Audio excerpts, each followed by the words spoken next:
Hey, what's up, everybody? The Sully Squad is back where we belong on a Monday night. It's Monday night at 6. You know what time it is.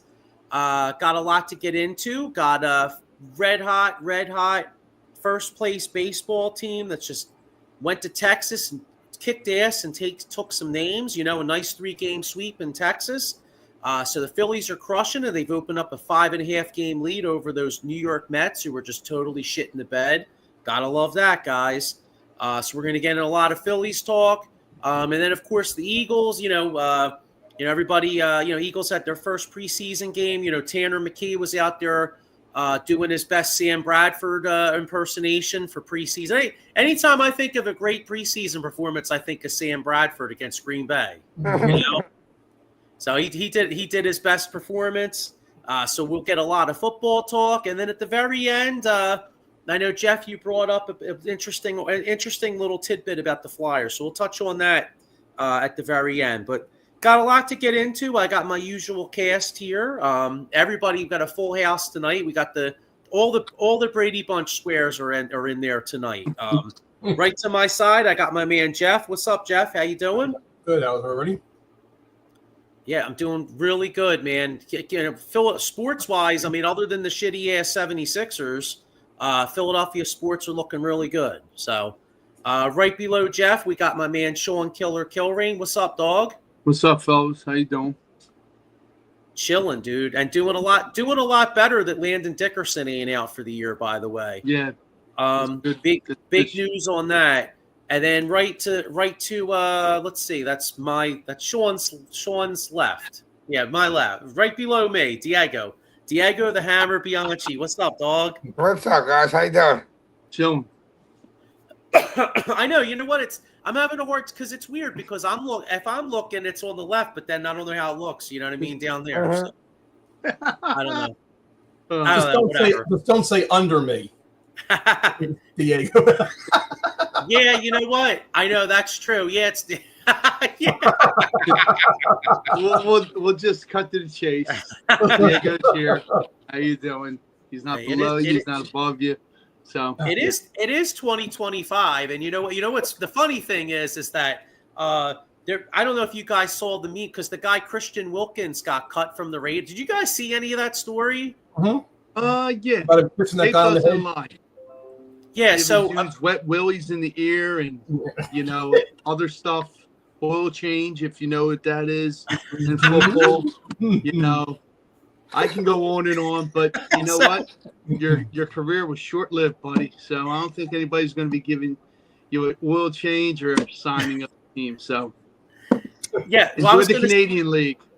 Yeah, because I saw it on TikTok where there was like a couple comedians talking about Christian Wilkins because he was, apparently getting a little frisky with the taps on the ass. You know what I mean? So he got cut, and they had a lot of comedy about it. So well, real short and sweet.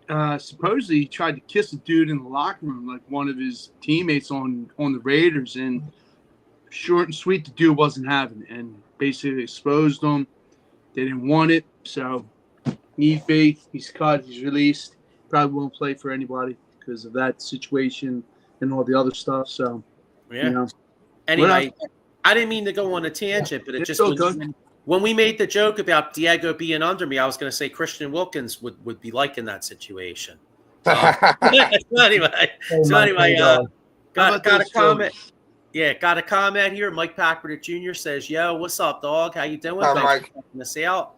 So yeah, you know what? I mean, like I said, we got a lot to get into, but I feel like we'll save the football for later. Let's get a little Phillies action going because we got a red hot baseball team.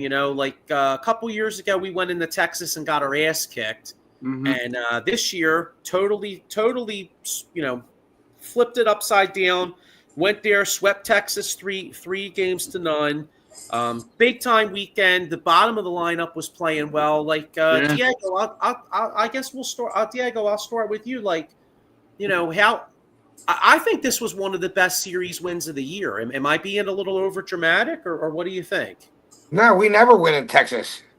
So going to Texas, getting a sweep, that was impressive. I think the role players are starting to play a little better. Stott's starting to hit a little more. Marsh starting to hit a little better. So to me, that's the most impressive thing out of the last 10. I think Stott's hitting 302 in his last 10 games. Mm-hmm. We're getting that Stott. That's a big. That's a huge difference going into the playoffs. Oh, absolutely. 8th, 9th hitter, like you said, sign me up.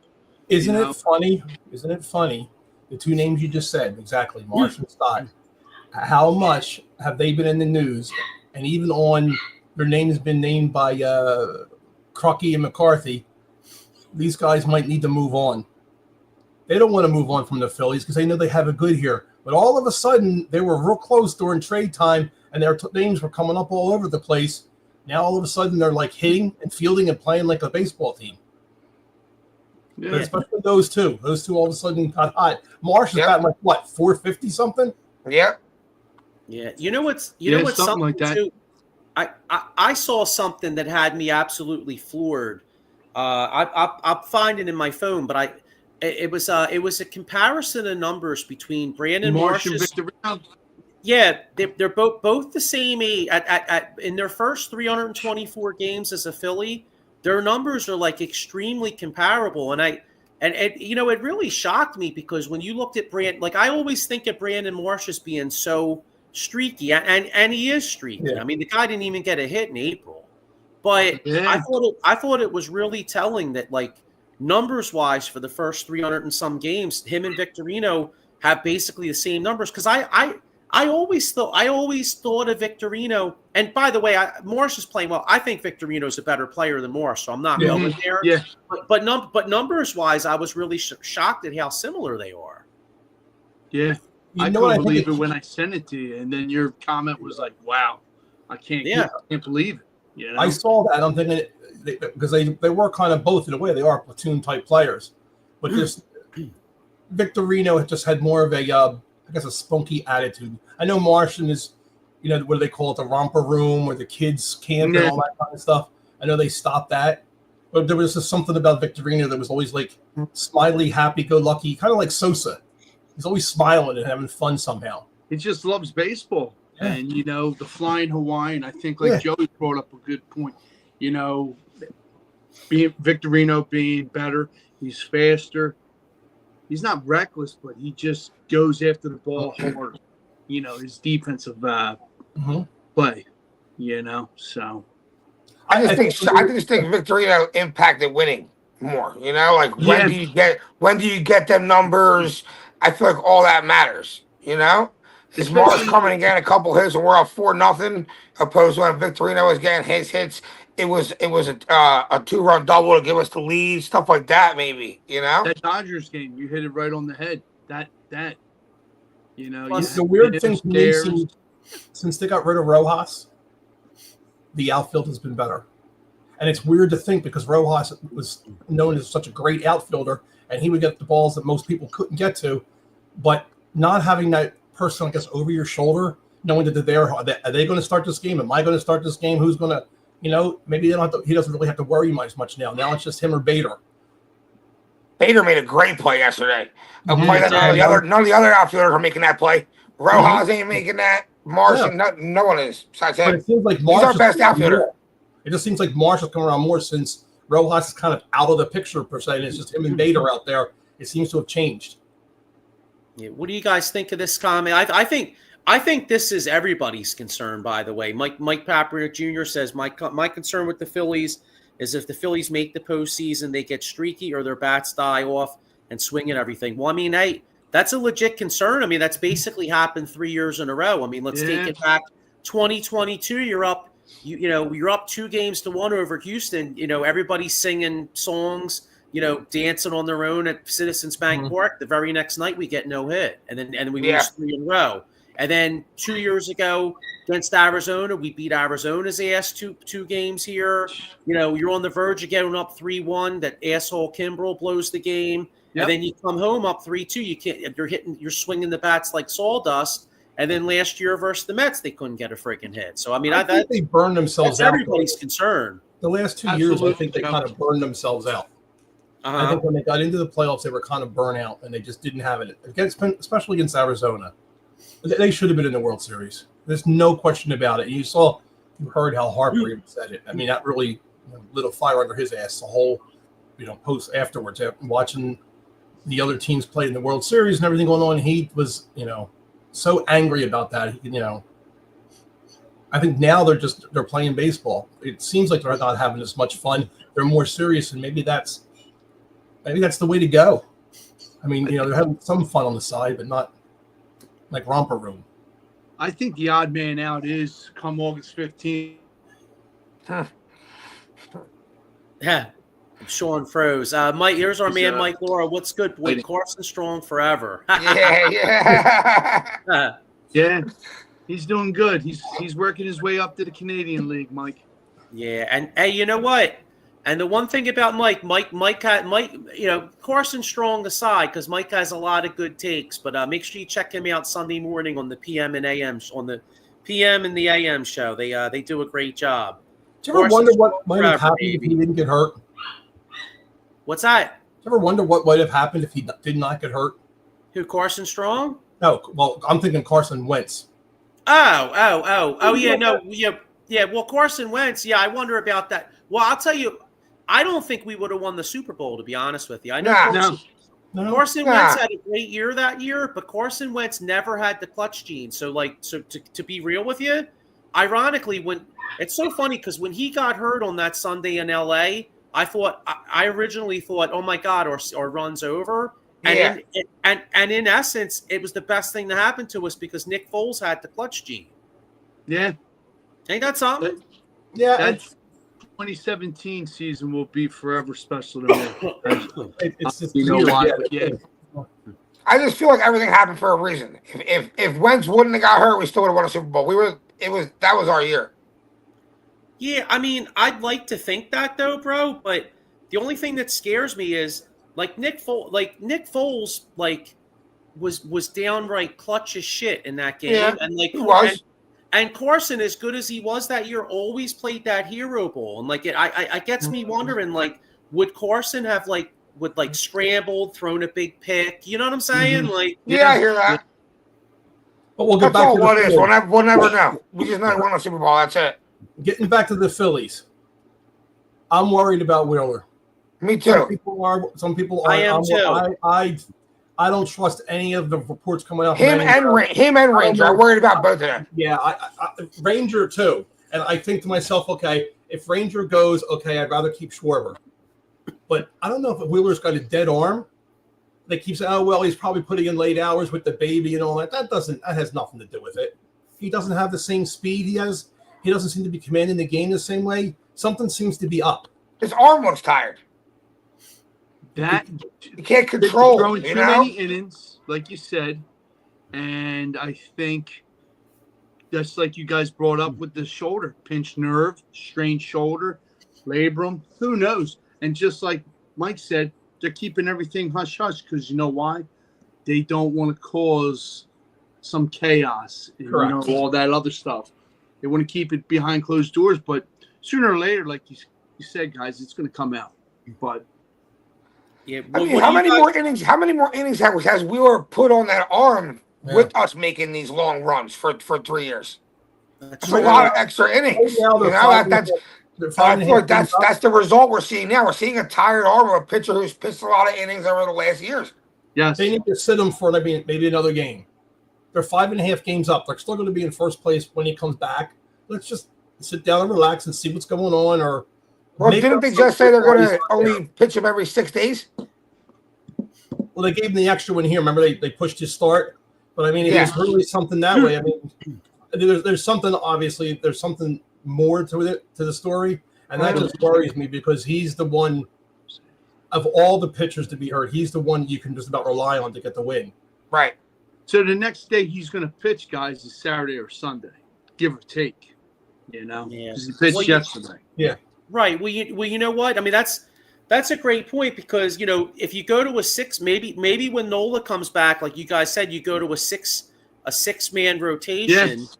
And maybe, and you know, you maybe instead of putting Wheeler, if you don't want to put Wheeler on the IL, you know, maybe you push him back to maybe he misses a start, then you push him back 2 days, and you kind of, you know what I mean? Because here's the thing, though. I mean, I know in the division we have a 5.5 game lead, but we're nipping tuck with the Dodgers for that 2 seed. Because the thing is, if we don't finish top 2. Then we have to play that best of 3 wild card round. Like, if we win the division, it's in Philly, but I don't want any parts of the Mets coming. I mean, I know the Mets are playing like shit now, but I want no parts of having to beat the Mets in a 3-game series here. I want to be one of the top 2 seeds. Right. I think it's important. You know, you couldn't have said it better. Mike Lauro says bring up Painter and Nola. I see that. The only problem is Painter's getting shelled. I don't think Painter comes out this year. I don't either. Painter's next year. You can start day 1. You know, let's give you the fresh start. I was listening to 94 today when I dropping my wife off somewhere, and they were talking about Painter too. And they said, "Do you think he'll come up in September?" And they said, "Unless somebody's hurt or they want to set somebody and hold them down a little bit until October, we get into the run. Painter ain't going to come up till next year." His numbers have not been impressive. They'll put one good game in down there, and then they'll put another game where he gets batted around all over the place. I'm happy with what we have. You know, the lineup we have, and how the bullpen's coming around. I mean, it's been not lights out, but very productive with Johan Duran.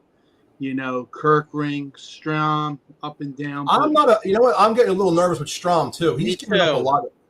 He's not, shut down Strahm like he was before. I think he tries too hard. He's trying too hard. Just like, who was that one pitcher we had, in the setup role or whatever, relief? Same scenario, but that Duran guy, man, does he throw? Oh, he's fun to watch. He is. He really is. And what is it? His sinker, his whatever. It's just filthy. Because he got Jock Peterson Saturday night, and Jock Peterson was like, "Wow!" Like he was flabbergasted, stunned. Did Jock Peterson not eat the whole McDonald's or something? He got huge. Yeah.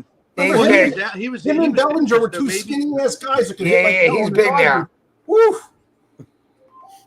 You know what's great about. You know what's great about Duran too? I mean, I know he was. I mean, he's mowing everybody down.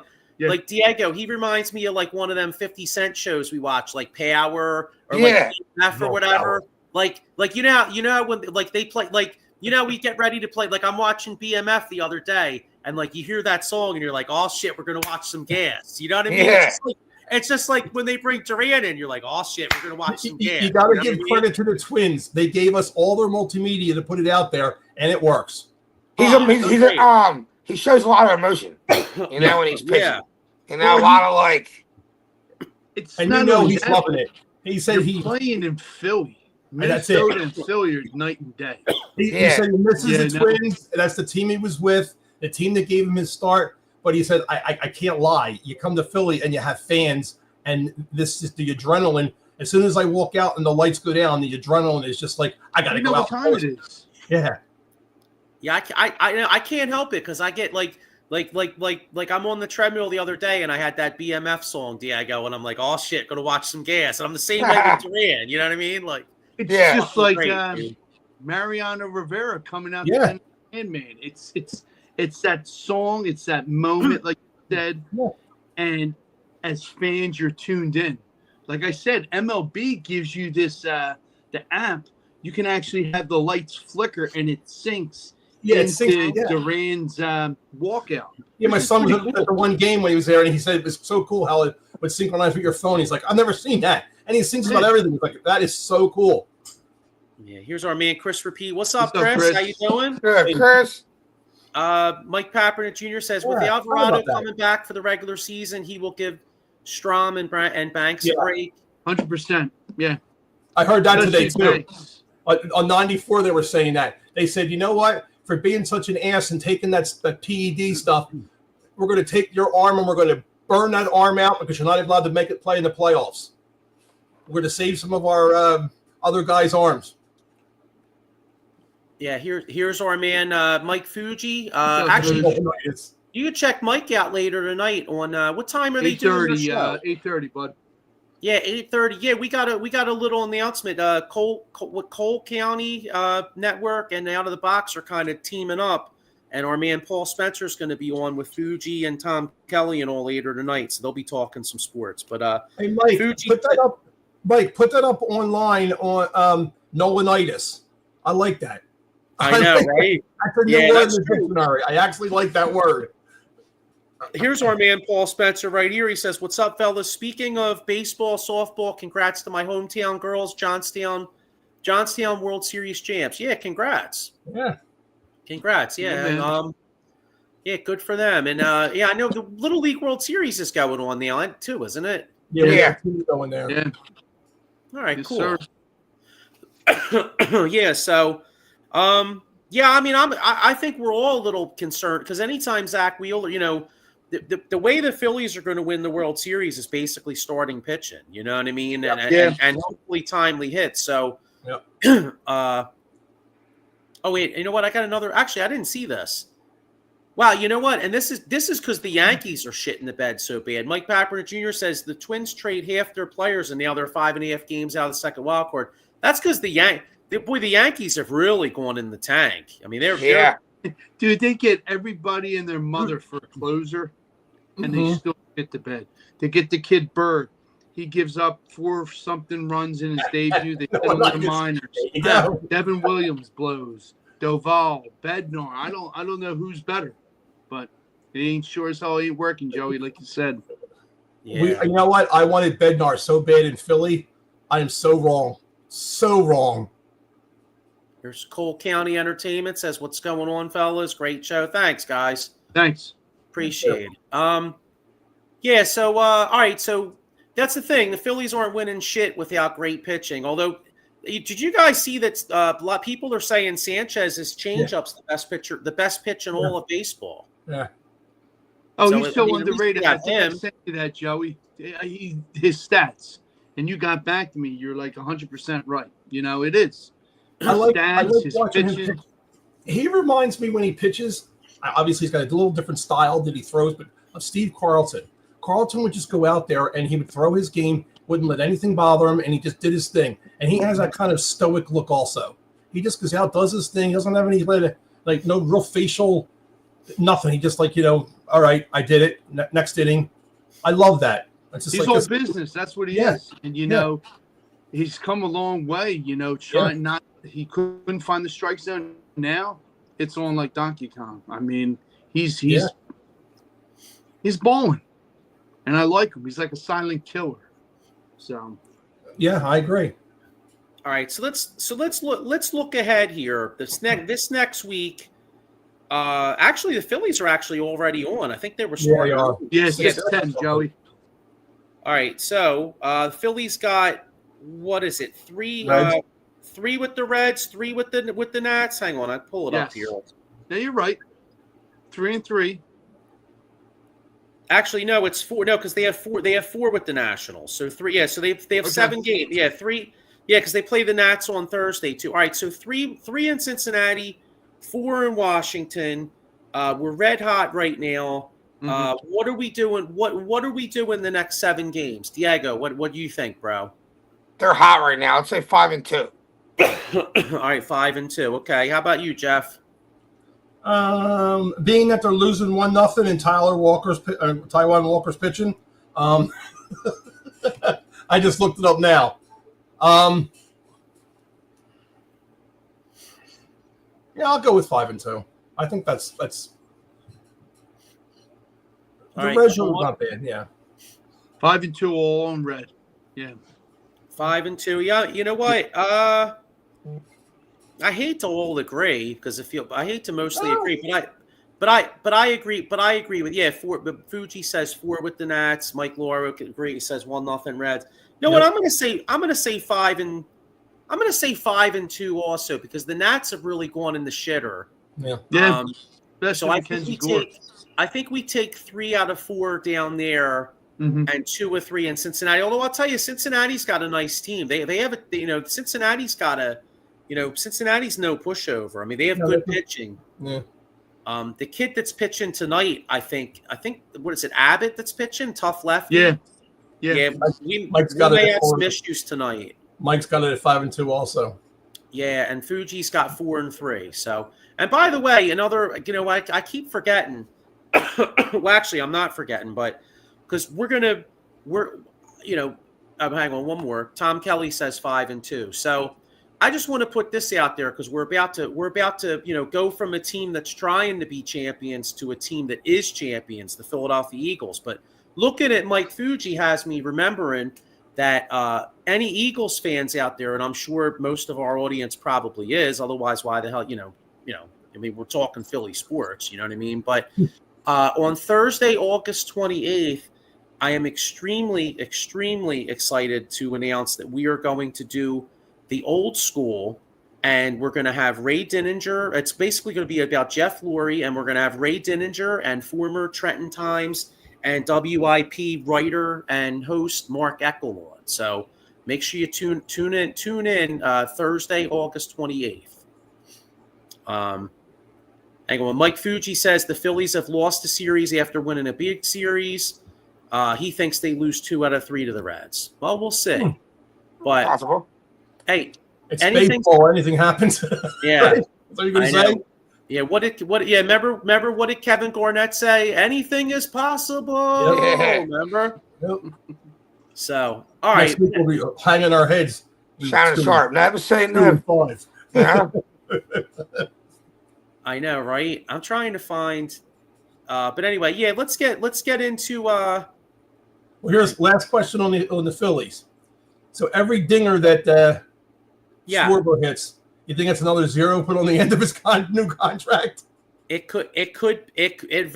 very well could be. I mean, I'm almost thinking it would have been 20 to 25.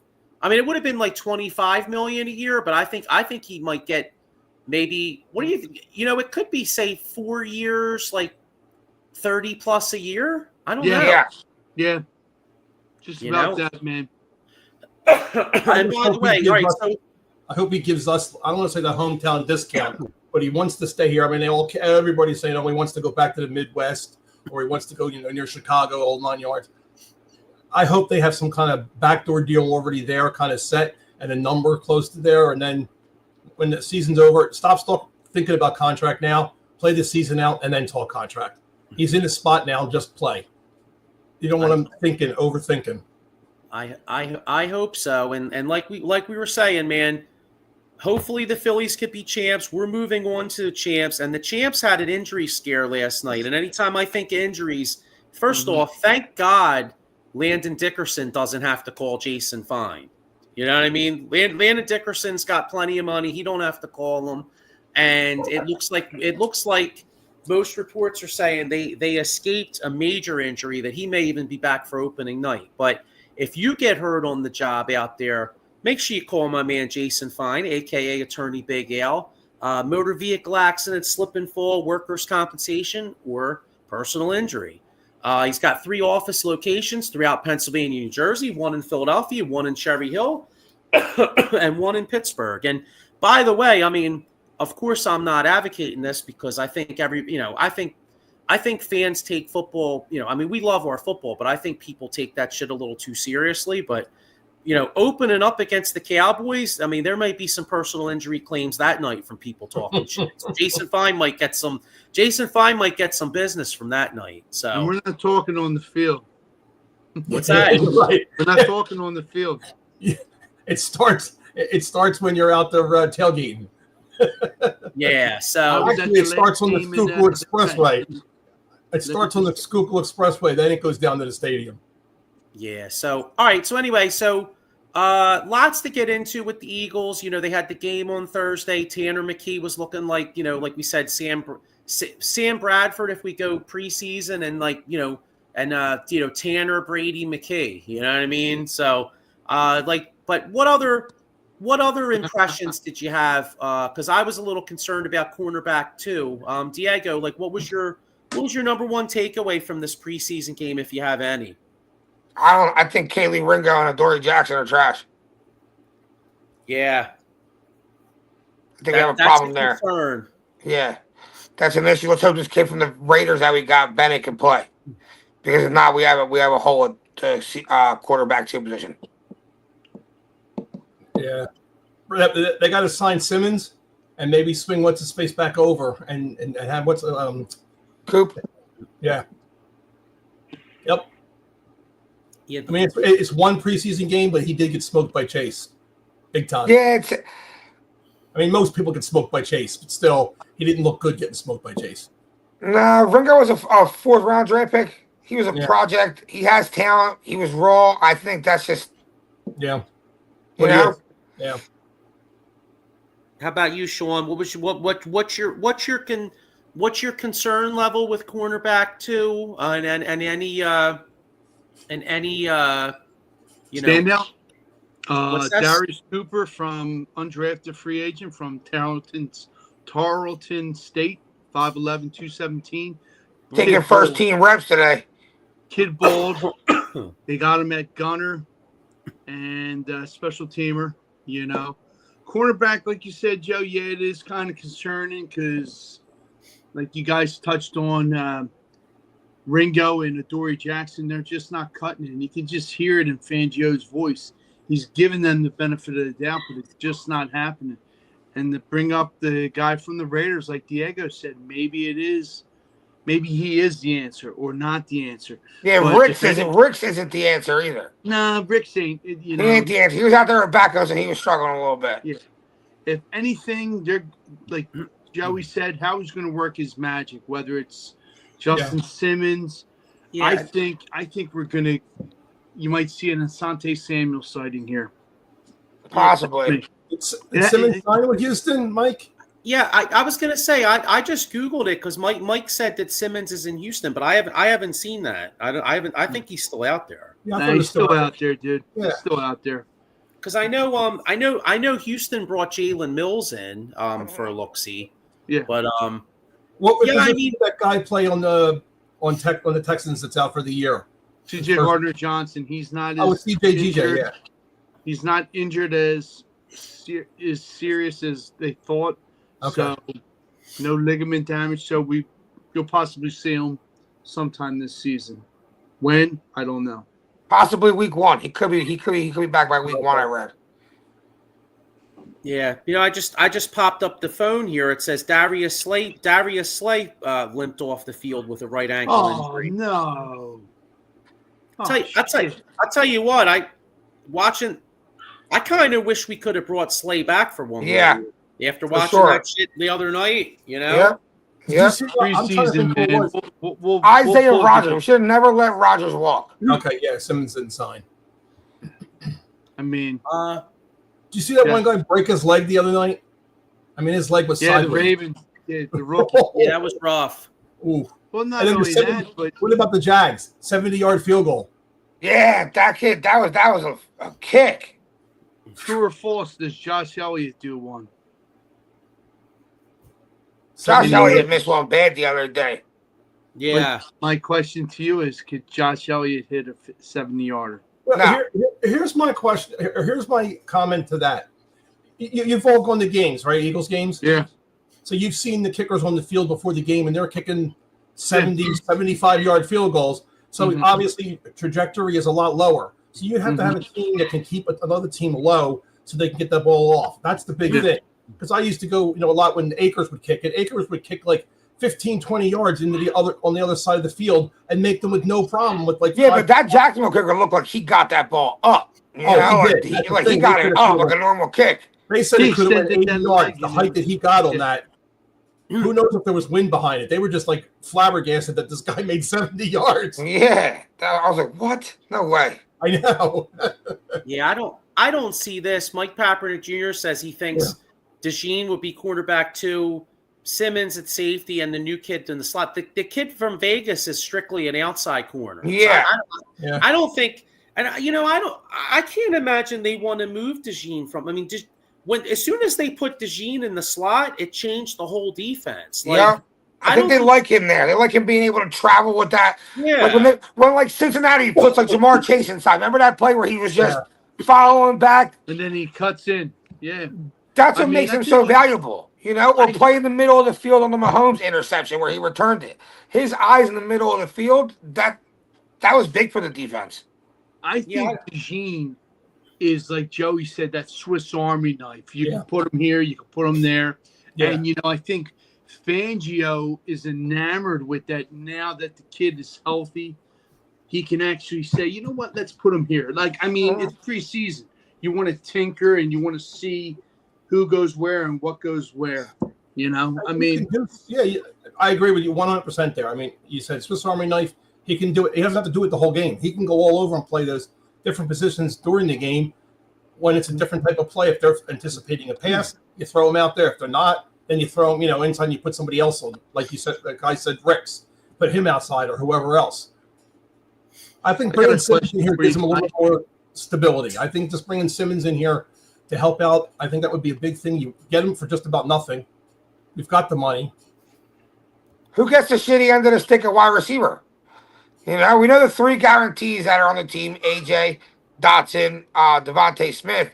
But the dude Cooper came out of nowhere. Brooks is and Anaya Smith looked really good on special teams, and he made a couple plays at wide receiver. Johnny Wilson made a couple of big catches. Yeah. He's down the field going up for the ball and high pointing the ball. And Nick Sirianni loves that kid's blocking. He's huge. And so like they only kept 5 last year. And are you definitely keeping 6? They like turns, whatever. Would you keep Johnny Wilson, guys, at wide receiver, knowing that he's 6'6", or odd man out, put him at tight end? Tight end. I was just going to say tight end him because they also like, what was it? What's the guy's name? Is it Terrence? What's you got Cooper. Harrison Bryant. Darius Cooper. Yeah, they liked him, and Brooks is done for the year. They said they're going to let him go. Brooks is an injury, but they said he was looking really good in preseason. He's out. Elliott Shore-Park said they got high marks on him, but he's out. Who? They said he probably just unfortunately played himself off the Elijah team. Cooks or something, the dude's name was. Yeah. Oh, he had a pretty good game for the Bengals. What, he got hurt? Yeah, he got hurt. Okay, then see you later. Probably injury. That's why I said he wasn't going to make it anyway because the other 3 guys were high on the depth chart. We can at the most keep 6. Yeah. If you want to keep all them guys, you have to put Wilson as a tight end. But do we even have a slot for that? I think one of them guys is going to be. I think Johnny Wilson. Not our team. I think he should be, like you said, a tight end. He just is. He has the body of a tight end. He does. Yeah, it's a different position. True. And question is, I mean, it's just a thought, like I said. But I mean, he can block cornerbacks. He can block cornerbacks. Yeah, he can block corners, but can he block DNs? Because when you're a tight end, sometimes you got to block that DN. He's going to get run over by a DN probably. I've never looked at him that way. I'd have to see him playing in maybe some of these other preseason games, but I guess they should try him out. Maybe they have in practice. I don't know. That's where it all happens. I mean, that's where you tinker. You don't tinker like you said in a game. But question is, can he block off the edge rusher, a linebacker? Because they're coming in with heat. Yeah, exactly. Mike, that kid Cooper will not be hitting on the practice squad. You go high players like that. He's gonna put up too much numbers in the preseason and be like a focal point that he's gonna be starred in the offense for the next 3 games. You try to stash him, he's gone right away. Yeah. Oh no, you're absolutely right. The kid's hungry, man. He's undrafted, like I said, undrafted. Just the way he's playing, those routes he was running, like one route, dude, it was awesome. I can't stand the number. I can't stand watching 41 run that route. Though. 41 to me, and Joey can agree. They just handed him that poor jersey. That's Like buyer's numbers 41. all day. Driving me insane. I keep thinking he's on the other side of the field. Yeah, right. I'm thinking he's Keith Byers. He's a running back, but Yeah, like what's going on? So I'm thinking they might keep. All right, so let's figure out who they're definitely going to. All right, obviously We got the three I said, guaranteed. Yeah, right, AJ Schmitty, Doxson. I think Johnny Wilson definitely makes the team because Sirianni seems to like him. So that's 4. Anaya Smith. See, here's the thing. I think Anaya Smith makes it because not only was he a draft pick, but special teams. So that Special was 5. teams. So Cooper's out then. 5, and then they liked Terrence Marshall. So He's I think no, but he's back at practice. He's back at practice. Okay. They weren't playing. We got to see what he can do. So I think they actually keep 6, and I think it comes down to Terrence Marshall. Do they bring him in as like a because he's more of a vet, or do they keep the kid Cooper? I think they keep 6. Or Anaya Smith gets cut and Cooper DeJean stays as a punt returner. But I'm a little nervous about that. Anaya Smith gets cut, just like Diego said about like Cooper being on practice. I think I agree with Mike. Special teams, they're going to just nab them up. I mean, it's like you said, it's a hard pill to swallow. Like who stays, who goes. Mike, I agree with Lori. Marshall and the Cooper got to show up 1 o'clock at the Cleveland Browns game. See who balls out. Yeah, that's my opinion. Here's a thought: is it possible that maybe they trade Doxson? Yes, if they can get yeah. And then if they really like Marshall, if someone else likes Doxson, could you trade Doxson and then you keep Marshall and then you keep all those young guys? Absolutely, yeah. I think Brooks is gone now. They were Cooks. I totally agree with you, I think Cooks is gone. Mike Papper Jr. says, my problem with Johnny Wilson, sometimes he don't utilize his height. Yeah, I think Johnny Wilson should be the guy out. You know? Yeah, you got those guys that look great in preseason and look great in camp, and then when they play in the season, they don't do shit. Yeah, like he's big, he's big, he's 6'6", tall wide receiver, cool. When he's out there running routes and like he doesn't look like the tallest wide receiver on the field. So that's your reason you see him going? Okay. All right. I honestly don't think he is the guy that goes because what Joe said, Nick Sirianni loves him. Yeah. And he likes putting him in the packages where he gets a block out there and he is bigger than these other cornerbacks. So I understand how he fits in better than some of the other guys. Yes. Because say Cooper's a better pass catcher and he can get you 8 receptions a game. He ain't gonna have the opportunity to get you 8 receptions a game in this offense. So he might be the guy that just gets the shitty end of the stick because he doesn't bring as much specialty things that we need for the offense. Because he's probably a better wide receiver than Anaya Smith, but Anaya Smith does more for this team. He plays on special teams. He's a gadget guy on offense where you can probably run some end arounds and stuff. So he brings a little bit more to this actual team than Cooper does. To where Cooper is looking more like a guy that might want to play a more AJ Brown kind of guy if he can, prove that he's that kind of quality player. If you really think about it, it would be a shame, but it's the numbers game. Cooper could be the odd man out, But you got a running back situation going on like that too. Obviously, Saquon's going nowhere. Dylan looked great. He's going nowhere. And what's his face? Shipley. He looked great. He's going nowhere. So now you got. I think the three. Yeah, I mean the running back. I think is kind of it's a non-story. I think it's just those 3. Yeah, it's just them 3 guys. The other 3 guys don't even matter. They can have huge games, and that's not budget. Use one of those other guys who look good as the kickoff or punt return. See how they are. I would I don't want DeJean back there doing that. He got from the Jags, but it wasn't the Robinson. I'm not going to butcher his first name. The kid that we got from Jaguars. He played for. Oh yeah. Okay. Yes, I know you're talking about. So, use him as a kick return. I just don't want to see DeJean back there. Well, if that's the case, the other thing about Anaya Smith too, we got to remember, didn't he get a little bit of? I mean, they were they were confident enough in him. Didn't he get a couple snaps in the Super Bowl even? I mean, so I like, think he did. I believe Yeah. so. Yeah, like so, I mean, Diego said, a special yeah. player package. Yeah. So doesn't that kind of tell you the fact that he can return punts and he even got in it and you guys know as well as I do, GMs don't like even 5th, 6th round draft picks. GMs, if all things are equal, they like to keep their draft picks. So Yeah. that's why I think Yeah. Smith and Wilson both make the team because they, when you draft a guy, a lot of times you're like, nah, I don't want to get rid of him. Right. Well, you draft, like you said, Joe. You drafted him for a reason, Right? Did you? And then you letting him go is almost kind of a letdown. You're right. I totally agree. Just to come in a way to kind of off the Eagles, but on the Eagles because of DeJean being able to do all that. Do you see the whole like Travis Hunter thing? Oh, this guy's going to be such a great player. Yeah. Two catches for 4 yards. He's a great two-way player. 2 catches for 4 yards. Come on, guys. You know what scares me? What scared me about Travis Hunter, even coming in, that he's good at doing both things, but he wasn't the best at doing both things.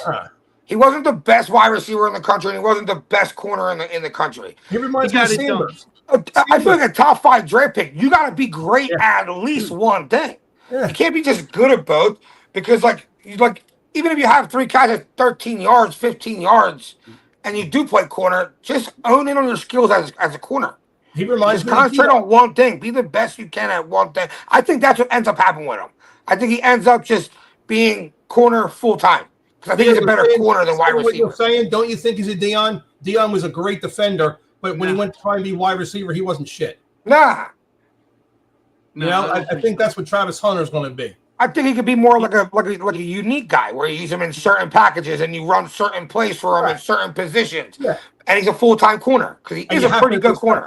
You have to respect the speed and stuff on wide receiver and things, so you got somebody covering, but still, I don't know. Here's the problem. If you're the Jacksonville Jaguars and you spent that pick on him, you spent that pick on him putting all your eggs in the basket that he can play both positions. Yeah. And if he only ends up being a corner and a number 2 corner on the Jacksonville Jaguars, that was a waste of pick. Right. See that's why the Jaguars are a poverty franchise because they're so stupid. I mean, unless Travis Hunter is like an all pro. First off, it's hard to play. It's hard to play 2 positions because you can't be in 2 different meeting rooms. So how are you going to be in the defensive back meeting room? And right. Meeting room? That's one strike. That's one strike ahead of him there. And then 2, I didn't get that. I never understood that trade from Jacksonville's perspective too, because they may suck again this year, and you basically gave up 2 top 5 picks to go get this kid. Yeah, I agree. Cleveland was smart. Cleveland's like, we're not doing that. We're not gonna. We rather more picks. So here's my question to bring that back, kind of like to tie this into the Eagles now. Don't you think? And I've thought this for years. I understand there's a difference between defense, obviously, and offense. But don't you think there's a lot of wide receivers in the league who could be cornerbacks? They know how to run the routes. They're quick, and they can go up and get the ball just like a cornerback. I feel like it's different, if you think about it, some of these wide receivers would probably be better cornerbacks than they would be wide receivers. Yeah, it's a different skill set, though. You know what I mean? It is. Yeah, you got to be more fluid in your hips. Yeah, your hips are a little different. You can't have tight hips. You got tight hips. See you later. I think OBJ would have been a better cornerback than he would have been a wide receiver. He had that one catch, and that's really all he really ever had. That one catch was the incredible catch, whatever. Nobody will ever do it again. Now everybody catches it. The next thing's going to be the one finger catch. That's going to be, it's everybody does the one-handed catch now. But there's certain players, I think, that they're quick enough. They can move. They got speed, size. They look like they could be cornerbacks. Well, see, I will say this. I mean, I think it's more likely that a wide receiver could be a cornerback than a defensive back could be a wide receiver because a lot of times, sure. Well, no, I'm just saying for the hands because some guys play defensive back because they couldn't catch the damn ball. Mhm. You know what I'm saying? So so if you're going to, I think if you're going to, have guys rotate positions, I think that's a more likely scenario because, Asante Samuel would have been a good wide receiver. He always looking for the ball. He wasn't a tackler.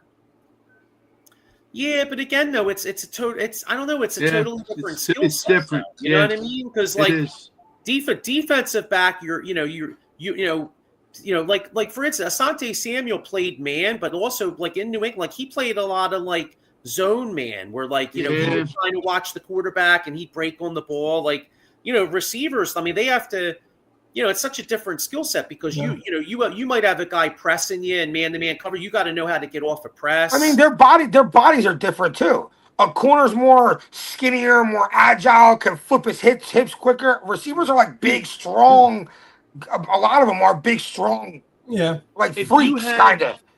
How many freaks do you see at corner? You don't look like any cornerback goes, that guy's a freak. But then you can look at wide receivers, see A.J. Brown, DK Metcalf. Guys are just freaks. Yeah.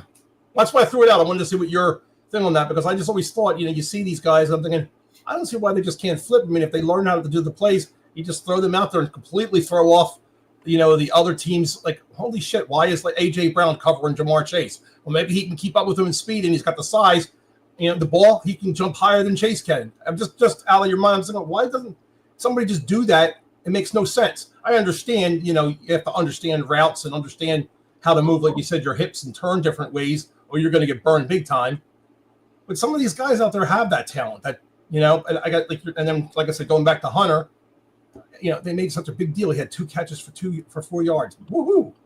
Yeah, but you know what though? But we have to be careful reading too much in the preseason, though. Yeah, sure. Because preseason. Like for instance, it's not like they're not game planning. So like if this was the regular season, they may game plan him a couple plays here and there. You know what I'm saying? Like preseason, you're kind of just out there like vanilla offense. And what's funny, Jeff, to piggyback off your point, like AJ Brown is like a top 3 receiver. I think he would get cooked if he played corner. Me too. He's different. He's so big. You know what I'm saying? Like he's too big. Does he have the fluid hips? Is his hips loose, tight? If you can't do that, you're shit out of luck. I don't care. Yeah, what Shakira say? The hips don't lie, right? Yeah, exactly. That's true. All right. So I'll tell you. Who stood out to me? If we're talking about standouts, Sean, your boy, the white, the what do they call him? The white gorilla? Yeah, Ty Robinson, brother. I said it. And I'll say it again. He looked good. He looked real good. Another thing, the Eagles got to get another pass rusher. They need another end. They need another end. Yeah. You know what has me concerned? I mean, I like the signing. When I saw the Eagles signed Ojulari from the Giants, I was like, oh, maybe he could. So apparently he's this year's Bryce Huff. He ain't doing shit. I mean, I want to see him on a line with Jalen Carter every down. You know what I mean? And him and our interior taking all that attention to really see what these guys can do. Yeah, I mean, would it shock you guys if Howie used one of these 13 draft picks to go trade for a young pass rusher? It wouldn't shock me. It wouldn't. No. You know who looked pretty good in the time that he got? That guy Johnson. That defensive end who made that pick. Patrick Johnson. Yeah. He looked good. He looked good not just because of that play. He looked good all the minutes he got to play. Well, we had him before, and he left preseason. The one thing with preseason is we all think. I watch it with a grain of salt. I used to watch it obviously. I watch it now for fantasy football to see if there's some kind of sleeper player. I think, oh, this guy might be something good to pick up as a guy on my bench kind of thing for later on. But they're not playing all their starters. Just like they were talking about, what's his face not playing, Caleb Williams not playing.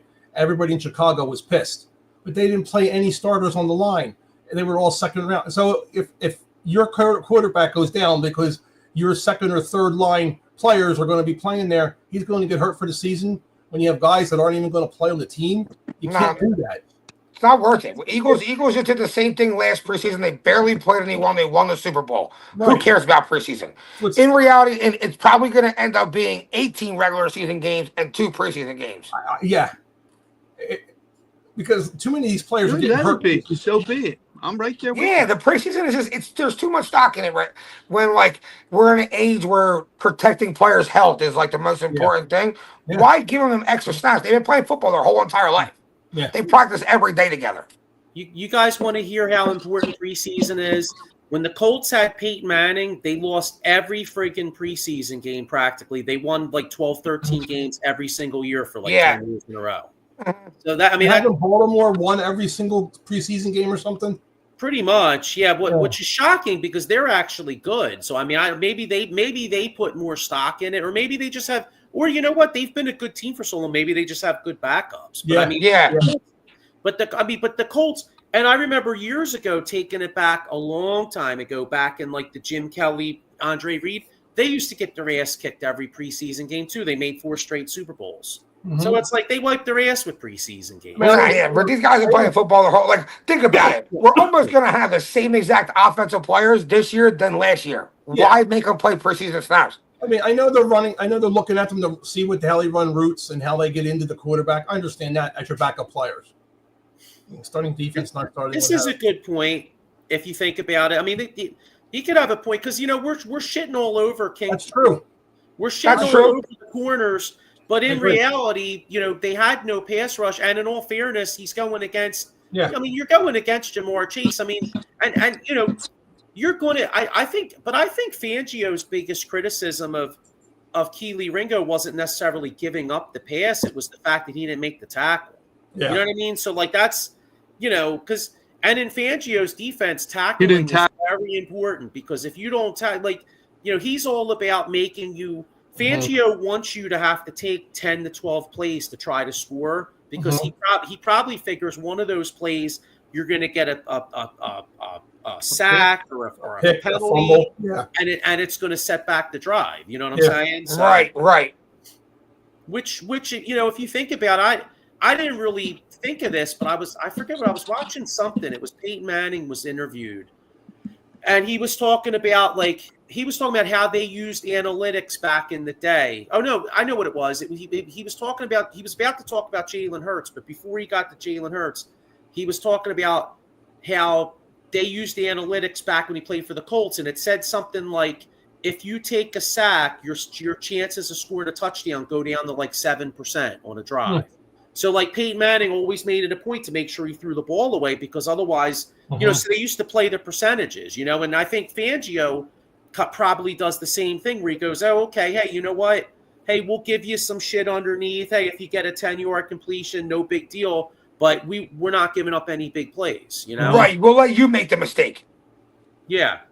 Like Papper Jr. says, the Eagles' offense and defense showed up against the Bengals' first-team players on defense and offense. They did play well. It wasn't their full offense and defense on the Bengals, but they did have starters in there, and they played well against them, and they held their own. I mean, I guess they're just really looking for, and I could be wrong, they're just looking for how they move their feet, how they shuffle, how they run routes on offense. I guess we're looking for that to see if they're ready to be in this kind of a fast-paced game rather than college. Yeah. Hey, one more general and 2 more quick general NFL things, and then we'll get ready to wrap up and we'll talk about the Flyers thing that you wanted to bring up, Jeff. And first off, anybody see the I thought there was a lot of hype. Anybody see Shedeur Sanders the other night? Great. He looked great. I heard he looked great. He's the best quarterback the Cleveland Browns got. And honestly, I feel like everyone that passed on. Everyone that needed a quarterback, see, the kid never had a chip on his shoulder. And by letting him fall that much down in the draft, I feel like you finally gave him a chip. Like, all right, now I have something to prove. Not my dad I got everything handed to me by my dad. I think I thought he was going to be a bust. And then watching him slip in the draft, to me, that's the best possible thing that could have happened to him. He's got a lot of, to me, obviously he's a media mogul because he's Deion Sanders' son. Now, they had him today. I was watching a sports show, and they showed him walking down towards the locker room and the sunglasses on and the whole hip-hop look. And that's the kind of thing that obviously me personally, I could give a shit about, and it annoys me sometimes with all that. but he said he's a real quiet player. He's totally opposite of what his pop is. And the media obviously plays off as much as possible against Dion. So I think that really hurt him too. Imagine judging somebody, like, imagine him being like, oh, he wears sunglasses. You know what I mean? And a leather jacket walking to the locker room. Like, I don't really feel like that's telling you who the person is. No, because that's just telling you what they like to wear. Like Cam Newton dresses like a clown, but Cam Newton's a super smart guy. Yeah, agree. But that's the thing. Again, media really built this up, and media can help you know. You see what media does. Media is good and media is bad. We're sitting here the same way, doing the same thing to him. We're telling him he sucks. He can't do this. He can't do that. And he might come out and be an MVP, Rookie of the Year for all we know. He made the one play. He looked like Donovan now when he made that long play against the Dallas Cowboys. He kept like just running back. He cut two dudes up pretty bad. Like that's how anyone in the draft let him go to like 5th round draft picks don't do that. No. They don't sense the player behind them where they're spinning out of it and then doing it again. That's a 1st round draft pick talent. It reminded me of the movie Draft Day when what's his face Bo Callahan just kept dropping and dropping and dropping. What's wrong with him? There's got to be something wrong with him. There's something going on. What's going on with him? He just kept dropping and dropping and dropping. Mm-hmm. Yeah. Then here's another one too. Again, not to get carried away with preseason because we all got to be careful. But I thought Jackson Dart looked pretty good too. He did. And I don't know what my opinion on him is because I question him. But he did look pretty good, so it'll be interesting. Obviously, he plays for the Giants, so I'm hoping he blows. How did Cam Ward look? Line. That's the problem. They have no offensive line, so he's going to be on his back a lot. But if he can get up and throw, and they have got some guys to catch, he'll do pretty well. They got a pretty good defense, the Giants. I don't think they're going to be as bad as they were last year. No, the Giants. If you look at because Abdul Carter looks like a beast. Yeah. The Giants, if you look at first off, their front 4 is probably the best in football, or at least our top 3. I mean, you got Brian Burns, you got Dexter Lawrence is one of the best defensive tackles in the game. You got Abdul Carter, and then you got Thibodeau. What's his name? Still got Thibodeau. Yeah. The Giants are going to get after you on defense, and they went out and they improved the secondary. They signed They got the safety from Miami, Holland. They got a corner from New Orleans. I mean, the Giants will win games they're not supposed to win this year. I agree. I agree. I think the one thing that'll screw them is their schedule's really hard. So that'll probably. But defensively, like put it this way, it would. I think we beat the Giants twice, but one of them games might be one of those games could be a scare because their defense is that good. Here's a quick question. Here's a quick question for all of you. Do you think Parsons will play against the Eagles, or do you think he'll still be holding out? He'll play. You know what I think happens? Typical Jerry Jones. Here's what's going to happen. All the focus is going to be on the Eagles unveiling their championship banner, so Jerry Jones is going to stick it up their ass and sign Parsons like that day. And like that. Yeah. And all the talk will be about Michael Parsons and his contract, and he'll take the shine off the Eagles. I can see that 100%. Which, by the way, it's kind of like the sign of a bad owner because he's more concerned about that shit than he is having a boring preseason with a good team. Yeah. True. Hang on. Okay, let me get 2 more comments and then we'll get the Flyers thing. Mike Papernick Jr. says the Giants will win like 4 to 6 games.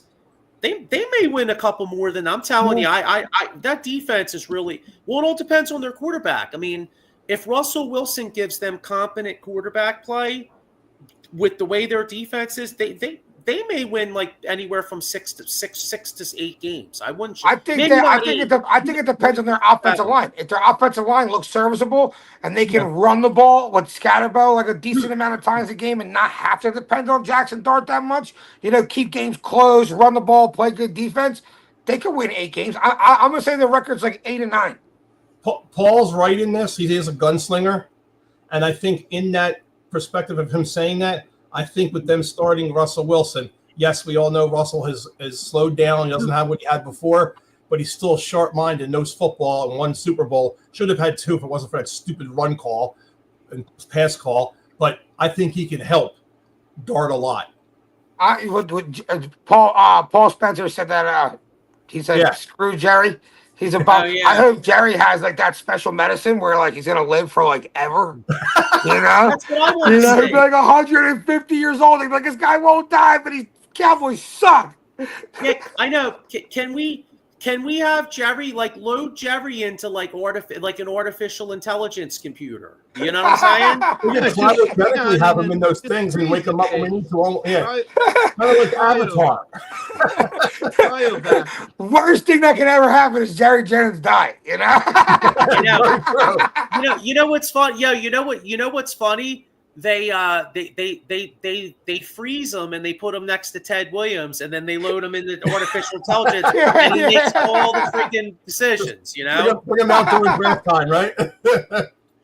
Yeah, the Flyers next week if you want. If it's getting too late, nah, we could do it real quick. All right, yeah. Before we get out of here, what did you see on the Flyers? There's an article out there.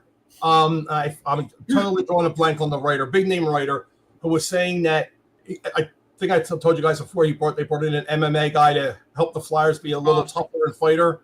Mm-hmm. Well, they say that the team that's going to be the team fun to watch this year, they're totally changing it. Is the Flyers, that they are going to be a lot tougher of a team, and they're going to surprise a lot of people the way they play. These young kids, and they're just saying that Ed Snyder would love this team. So that's kind of telling me a little bit. You know, Tockett's got an edge, but Tocchet also knows how to score. He knows what's going on. Supposedly, his coaches that he have on the bench are supposedly fabulous. Okay, any one of those could be a head coach that are his backup, coaches on the bench. But this I don't think Flyers played that bad of hockey last year. No, I think they showed that there's some potential going into this year. But they're not going to take any shit. That's one of the things, because you got some teams that'll pound the hell out of them. Like Anaheim and some of those teams when they get into the playoffs, whatever. And I do think the Flyers make the playoffs this year. If they can if their goalie tandem, if that's what they're going to use, then use it. But go with the They squeeze in this year. It's been too long where Flyers haven't had a playoff season. I think this is the year they squeeze in. I think this might be the year to put them in and maybe get swept in the first round regardless, but get the kids some time. Get the younger kids like a little their feet wet. Yeah. I mean, that's it. But that was just an article that was out there. But they said it's going to be a fun season. They said just keep your head up. It's been a long time, but the Flyers are going to be the one team that people are going to watch that they're going to be surprising. So I hope it's true. I actually agree with that article. So do I, because after watching that Joel Embiid article, reading that Joel Embiid article, and then seeing how he's not going to rush back for training camp. I don't think we're going to have much of a basketball season. So no, right. Here, one more comment before we roll. Diego, this is for you. Saturday night, Duplessis versus, how do you say a name? I don't know. Duplessis versus Shemaev. I think Duplessis wins by decision if Shemaev doesn't get him out in the first two rounds. Okay, Paul Spencer has the other. Well, who's the other dude? Kazmat? Yeah, Hamza Shemaev. Oh, okay. Oh, how do you say his name? His name's Hamza Shemaev. Say it again, faster. 3 times. Go. I can't. I'm just kidding. I totally butchered that. I was calling him Kazmat. Hamza Shemaev. We have that Philadelphia accent, and we basically say all the letters like they come up. Kazmat. Yeah. Just like Paul said, I think the South African dude wins. So, boom. Yeah, it is a good fight, though. I don't know if you guys like UFC, but it should be a really good fight. This guy Hamzat's like the biggest prospect in the UFC right now. Cool. Yeah. It's tough. I like UFC. I may check that John out. I throw stuff on every once in a while just to watch it, and it's actually fun to watch. But there's just so many names of people out there. It's tough. Yeah, it's a lot. It's not like boxing where you had 1 or 2 big names, and they eventually, they fight the schleps, and then they finally come together at the end. There's so many of these MMAs and everything going on. It's tough to follow them all. You got your couple big names out there.